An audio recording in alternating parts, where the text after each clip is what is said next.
અને હવે વાત કરીએ અમરેલી જિલ્લાના લેટરકાંડમાં સંડોવાયેલી પાટીદાર યુવતી પાયલ ગોટીની। અમરેલીમાં લેટરકાંડની આરોપી પાયલ ગોટી પ્રથમ વખત મીડિયા સમક્ષ આવી છે। લેટરની ખરાઈ અંગે એફએસએલમાં તપાસ કરવા માંગ કરી છે। જેલવાસ દરમિયાન સાથ આપનાર લોકોનો આભાર પણ વ્યક્ત કર્યો। મને પોલીસ દ્વારા માર મારવામાં આવ્યો તેમ પાયલ ગોટીનું નિવેદન। મેં કોઈ ગુનો કર્યો નથી। જેની બેને મારા માતા પિતાનો સાથ આપ્યો છે।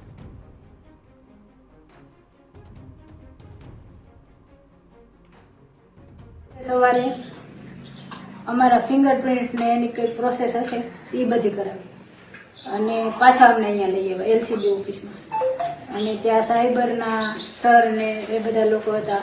પાછું નિવેદન લેવાનું ચાલુ એક પછી એક ચારેય જણાના નિવેદન લેતા ગયા એવું કર્યું।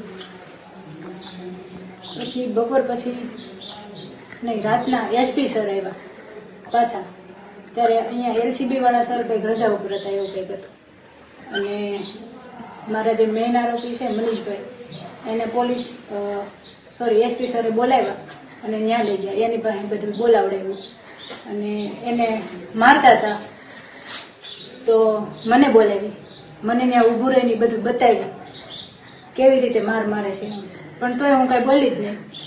પછી મને બેસાડી દીધી અને પછી પાછા અમને રાત્રે સિટી પોલીસ સ્ટેશનમાં સુવા માટે લઈ ગયા અને ત્રીજા દિવસે લઈ આવ્યા। પછી પાછા અમારા હતું એની પ્રોસેસ કે નિવેદન લીધા આ કર્યું તે કર્યું સરઘસ કઢાવ્યું અને રિકન્સ્ટ્રક્શન કર્યું એ બધું। પછી આવીને પાછી મને બોલાવી મને કે હજી તું ખોટું બોલે છે કે મેં કીધું સર મેં આટલા બધા નિવેદન આપ્યા મારે ખોટું બોલવું હોય તો હું પહેલાં જ બોલી ગયું હોત। તો પછી મને બેહાડી નીચે અને પગ લાંબા કરાવીને પગના તળિયામાં પેલો બેલ્ટ આવે ને એનાથી પટ્ટેથી માર્યા। કોણ કોણ ત્યાં હાજર હતું?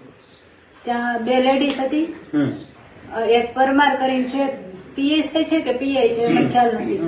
પછી એક સાયબરના મેઇન સર છે એમ પરમાર એ હતા। એક બીજા રાઇટર છે એલસીબી ના એ હતા અને એક સાયબરના સર જોડે એક રાઇટર હતા। એટલા આ જયારે માર્યું ત્યારે બીજો ત્રાહિત વ્યક્તિ કોઈને હાજર હતું?